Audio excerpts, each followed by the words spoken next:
de pouvoir recourir à des interlocuteurs, à tendre les mains vers le ciel, à appeler Dieu. Et c'est le Vatican qui accourt pour essayer de venir tenter de jouer au médiateur. Ainsi, le pape a envoyé son émissaire au Cameroun, à savoir le cardinal Pietro Parolin, le secrétaire d'État au Vatican, pour rencontrer Biya et jouer un rôle de médiateur dans la crise anglophone. Effectivement, il a rencontré le président Biya et il a discuté avec les hauts gradés de l'Église. Mais a-t-il discuté avec les anglophones? Non. A-t-il discuté avec les Ambazoniens? Non. Ce qui signifie que on ne peut pas lancer une médiation si déjà on n'a pas l'onction des deux parties. Et déjà, même avant de lancer cette discussion, on est déjà au nom des séparatistes qui d'ailleurs avaient appelé les populations à boycotter la messe qui devait se tenir à Bamenda, la remise du pallium à Monseigneur Kea. Certes, il y a eu certaines personnes qui sont allées, mais on devrait dire c'est un échec parce que les séparatistes ne considèrent plus l'Église catholique comme étant crédible. Voilà la réalité. Les séparatistes trouvent l'Église catholique comme complice du régime Biya. Ont-ils tort? Ont-ils raison? Essayons de voir de cela de plus près et de voir si le Vatican peut jouer franc jeu, si le Vatican a souvent été juste avec les problèmes du Cameroun. Nous devons dire que la crise anglophone a véritablement démarré en 2017. Certes, en 2016, il y avait déjà des tensions, mais le sang a véritablement commencé à couler en 2017. Est-ce que le Vatican avait réagi? Non. Et pourtant, la crise anglophone a bel et bien commencé véritablement à l'église, dans une église de Kumbu. En effet, le dimanche 1er octobre 2017, les fidèles anglophones s'étaient rendus à l'église rassurés par l'archevêque de Bamenda qui avait dit qu'il a négocié avec les autorités camerounaises afin qu'on n'applique pas ce qu'on appelait alors le premier couvre-feu. Que cela ne soit pas possible dans les églises et qu'on laisse les fidèles aller à l'église louer le Seigneur. C'est ainsi que, fort de cet engagement de l'église, qui avait rencontré le gouverneur le 27, et le gouverneur qui avait confirmé cela le 30 septembre 2017, eh bien, les anglophones sont allés à l'église juste avec leur Bible et avec des arbres de la paix. Mais au sortir de l'église, ils ont été accueillis par des gaz lacrymogènes et des tirs à balles réelles. Le 4 octobre 2017, les archevêques du Nord-Ouest et du Sud-Ouest, et aussi les supérieurs de l'Église, d'autres supérieurs de l'Église, vont faire un communiqué pour condamner la violation des endroits sacrés, d'autant plus que à Buea, à Bamenda, l'armée camerounaise avait également tiré. Et d'ailleurs, selon les organisations des droits de l'homme, de défense des droits de l'homme, et aussi selon l'agence de la prévention des conflits, on avait énuméré 40 morts et plus de 400 blessés. L'ONU a condamné. L'Union européenne a condamné. Les États-Unis ont condamné. Beaucoup d'autres associations de défense des droits de l'homme ont condamné. Le Vatican est resté silencieux. Et pourtant, c'est à l'appel de l'Église catholique que ces gens ont couru des risques d'aller louer leur Dieu. C'est avec la confiance qu'ils ont placée en l'Église catholique qu'ils ont finalement été maltraités jusque chez eux. On partait les fouiller dans les maisons. Et c'est d'ailleurs le 11 octobre 2017, International Crisis Group publie un communiqué appelant non seulement l'État du Cameroun, condamnant d'abord l'État du Cameroun de l'utilisation disproportionnée de la force, des tirs à balles réelles, des gaz lacrymogènes, mais aussi confirmant qu'il y avait eu au moins 40 morts et plus de 100 blessés, et avertissait le régime de Yaoundé que si vous continuez dans cette logique, les anglophones vont se radicaliser et ils seront prêts à prendre les fusils, les armes, pour se lancer à la guerre. International Crisis Group avait donc appelé non seulement le régime en place, mais aussi avait suggéré à la communauté internationale, avait appelé les religieux de ne pas laisser pourrir la situation parce qu'elle sera incontrôlable. Et International Crisis Group avait demandé la médiation soit de l'Église, soit alors de l'ONU, mais un acteur neutre.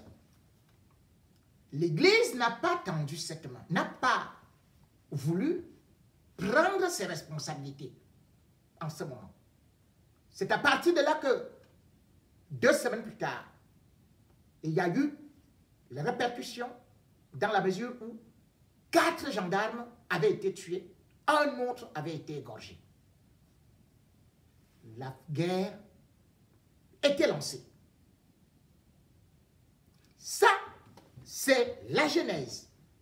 Donc quand on parle aujourd'hui de l'intervention de l'Église catholique, c'est médecin après la mort. Est-ce que l'Église catholique peut véritablement jouer ce rôle lorsqu'on voit par exemple que même Monseigneur Toumi a d'ailleurs été le 30 janvier 2021, alors qu'il se rendait justement à Bamenda, il a encore été enlevé par les Ambazoniens. Pendant au moins 3 minutes, qui lui ont dit qu'il ne voulait pas participer à quoi que ce soit. Il a été retenu pendant 3 heures avant d'être libéré. Les Ambazoniens lui ont dit que l'Église catholique n'a jamais joué franc jeu parce qu'elle s'est toujours alignée derrière le chef de l'État, Paul Biya. Et il y a les faits qui parlent d'eux-mêmes. Puisque on peut tout simplement dire, en 1985, la première visite du pape au Cameroun, Jean-Paul II, lorsqu'elle s'effectue, juste le Cameroun sort de ce qu'on peut appeler les massacres, avec ce qu'on appelait le putsch manqué, où on avait assassiné des civils, des militaires, mais pas seulement ça. Puisque quand le pape arrive au Cameroun, c'est justement cette année que Monseigneur Ama est tué en Balmayo avec 2 autres prêtres, assassinés. Mais le pape Jean-Paul II est arrivé au Cameroun. Il a plutôt baisé une terre souillée, souillée du sang des hommes d'église. A-t-il demandé des comptes rendus au régime Biya? Non. Le même Jean-Paul II est revenu au Cameroun en 1995. Or, en 1995, on peut se dire qu'il y avait, c'est l'année où on assassine Angel Bernvin, le père Angel Bernvin, le fondateur du collège Le Sillon, Jean Amougou. Le pouvoir camerounais n'a jamais donné une enquête sur cette affaire. Une suite, rien. Entre-temps, comme je le disais déjà dans notre live, en 91, c'est quand même un autre évêque qui avait été assassiné. C'est-à-dire Monseigneur Plumet. Est-ce que le Vatican avait demandé des comptes à Biya? Non, ils se sont embrassés. Et on peut encore voir la dernière visite du pape. C'était en 2017. Mais qu'est-ce qui s'est passé? Bien au contraire.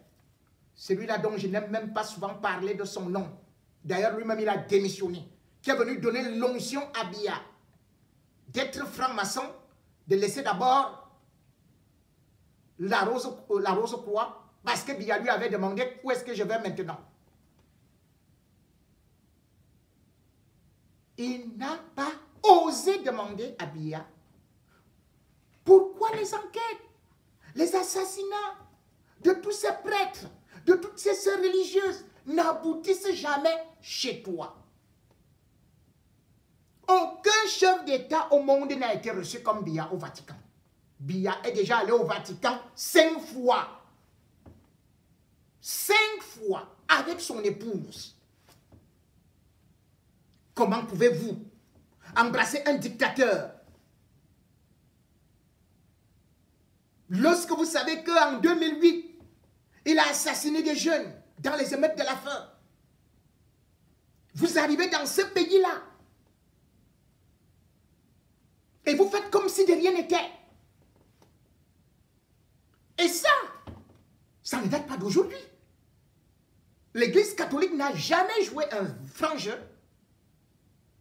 avec le régime camerounais. Bien au contraire, ils ont même été des collabos.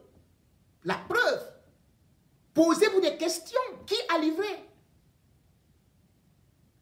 Monseigneur Albert Ndogmo. Monseigneur Albert Ndogmo est celui-là qui a été le prélat et l'évêque le plus célèbre au Cameroun, voire d'Afrique. Puisque de toutes les façons, c'est en 1955 qu'il est devenu prêtre. Et par la suite, il a d'ailleurs été nommé premier évêque camerounais. C'était en Konsamba. Mais, pendant qu'il y a le Maki, et que les Ernest Wandier avaient repris le flambeau pour faire la lutte armée, demandant aux colons de rentrer chez eux, eh bien, on va plutôt utiliser Monseigneur Ndogmo comme intermédiaire pour négocier le retour à la paix. Et surtout pour faire que les upécistes sortent de la brousse. Lors du Concile du Vatican II, le 16 octobre 1965, Monseigneur Ndogmo a donc une mission de s'occuper des Africains de la diaspora qui sont venus faire des études, mais aussi des organisations secrètes. C'est ainsi qu'il va entrer en contact avec l'organisation, l'association qu'on appelait Solidarité, de Curiel. C'est Curiel qui dirigeait ça. Et c'est à partir de là qu'il dit, bon, je prends cela comme une mission pour que la paix revienne dans mon pays. Et d'ailleurs, en 1967, ici à Paris, Monseigneur Ndogmo va présenter un document signé d'Amadou Ahidjo, lui confiant le rôle de médiateur dans la guerre contre les nationalistes camerounais que les colons appelaient les maquisards. C'est ainsi qu'il va donc faire venir en France, à travers l'association Solidarité, un certain Djawé qui était le représentant de l'UPC à Alger. Il lui dit, il faudrait qu'on négocie parce que la guerre n'est pas bonne. Et ce dernier va essayer de faire que Monseigneur Ndogmo soit en contact avec un responsable de l'UPC qui va jouer la courroie de transmission avec Ernest Ouandi. D'autant plus que Ernest Ouandi était en Bamileke, Monseigneur Albert Ndogmo était en Bamileke, le régime de Yaoundé, actionné par Paris, a joué sur ça pour dire il fallait utiliser Monseigneur Ndogmo qui était très célèbre, qui était un prélat honnête, qui fustigeait le régime, qui critiquait les magouilles, qui critiquait la mauvaise gestion ou encore les manques des droits de l'homme. C'était un homme droit. Mais il va accepter la mission que le Vatican lui a fait porter avec la France et Yaoundé. C'est ainsi que Fossing deviendra l'intermédiaire entre lui et Ouandié. Mais au moment où il commence justement donc à parler avec Ouandié, à négocier sa reddition, à dire qu'il faut se mettre sur une table, les services français, dès qu'il veut prendre la voiture pour aller voir Ouandié et tout ça au Fossing, le suivaient, l'espionnaient. C'est ainsi qu'ils ont localisé Ernest Ouandié. Donc, le Vatican a poussé Monseigneur Ndogmo d'aller négocier avec Ernest Ouandié. Et le Vatican savait très bien que derrière, les services secrets français espionnaient et savaient déjà là où se trouvait Ernest Ouandié.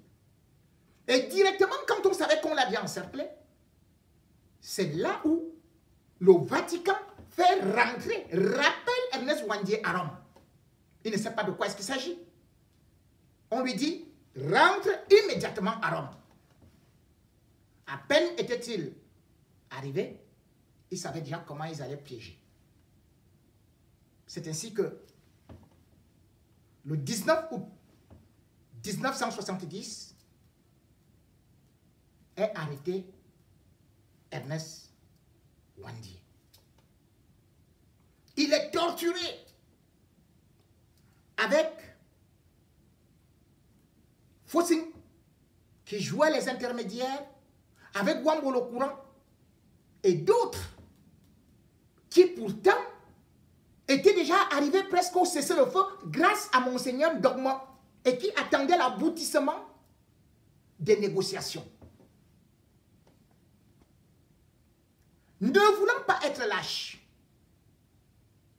Monseigneur Ndogmo va décider de rentrer au Cameroun sans l'avis du Vatican.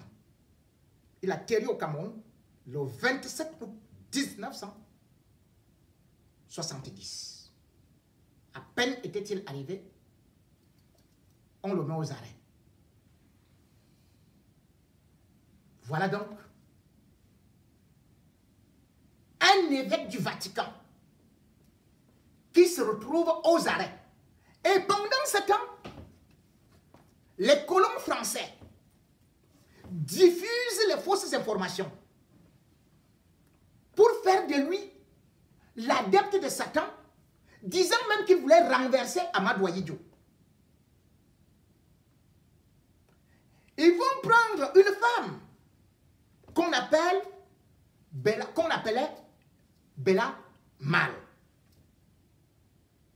Et c'est elle qu'on va dire, après avoir torturé, de témoigner qu'il avait été recruté, qu'elle était l'amante de Monseigneur Albert Ndormand.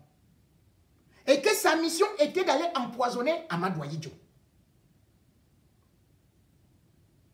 C'est ça que la presse française va aussi diffuser.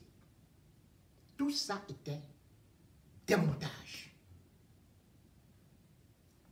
Le Vatican n'a jamais démenti ou voulu dire que c'est nous qui avons confié cette mission à Albert Ndormand. Bien au contraire, quand le procès va démarrer, fin décembre 1970, eh bien, Ernest Ouandié est privé d'avocat. Parce que Maître Vergès, qu'il avait sollicité, et aussi l'association de Curiel, qui avait cherché quand même des avocats internationaux de venir au Cameroun, eh bien, la France avait refusé, avait demandé à Ahidjo, personne ne vient, pas de visa. Et pendant ce temps, on avait accordé les visas à 3 personnalités pour aller rendre ce faux procès crédible. Et parmi lesquels, les hommes d'église.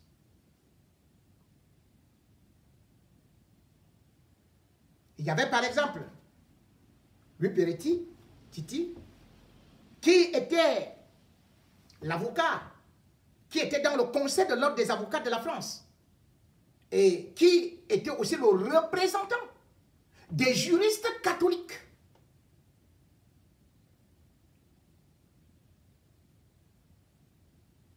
Et il y avait aussi le vice-président de l'association italienne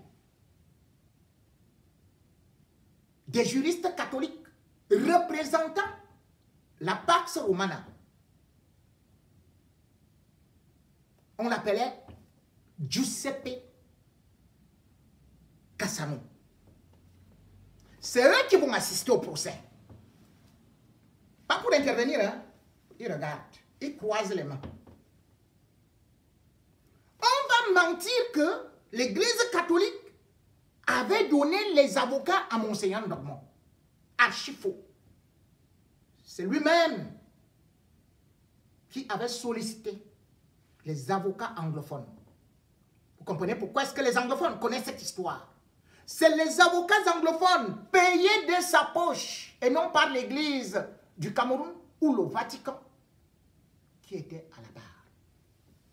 Et d'ailleurs à la barre, cette Bella Mal va dire que elle ne connaissait même pas Monseigneur Ndormand.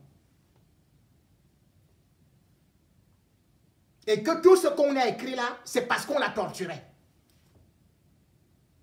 Le procès va durer à peine 6 jours. Un procès de cette envergure-là. Boum! Le 6 janvier 1971. Voilà donc le couperet qui tombe. Monseigneur Ndormand, Ernest Ouandié et tout le reste, c'est-à-dire que Wambolo Courant, Fouting, sont condamnés à mort. Et ces gens qui sont venus assister à ce procès, représentant l'Église, qui n'ont pas pris la parole,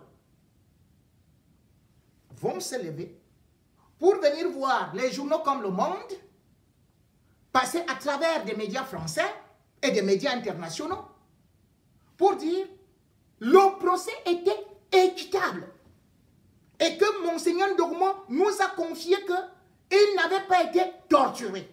Voilà tout ce qu'ils ont raconté. Ahidjo, même sanguinaire comme on peut le dire, n'avait pas voulu tuer directement Ernest Ouandié. D'ailleurs, il avait envoyé des émissaires en prison pour aller lui dire, ok, comme tu es déjà condamné à mort, il faudrait que tu signes que tu ne vas pas repartir en brousse. Ce que Ernest Ouandié avait dit, on ne peut pas négocier étant en prison. Et Ahidjo était donc là pour commuer sa peine de condamnation à mort en condamnation à perpétuité, comme le Vatican, toute honte but, avait finalement négocié avec le régime de Yaoundé pour que la peine de Monseigneur Ndogmo soit commuée en condamnation à perpétuité. On va prendre Monseigneur Ndogmo. On ira le jeter dans un endroit qu'on appelle centre de rééducation. La prison la plus dangereuse du Cameroun, où tout autour,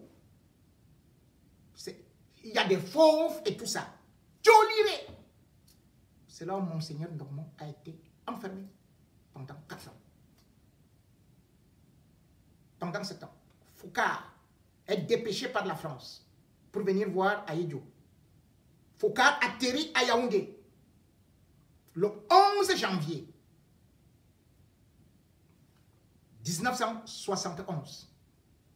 Il va à l'ambassade. Et après cela, il dit qu'il doit voir immédiatement Amadou Ahidjo. Il va voir Amadou Ahidjo et lui dit, Pompidou doit venir au Cameroun. Et Ernest Ouandié ne doit pas vivre. Il faut qu'il soit exécuté. Ahidjo avait d'abord voulu dire que mais il vient quand? Moi je ne suis pas... Non, il vient en Afrique et il commence par le Cameroun.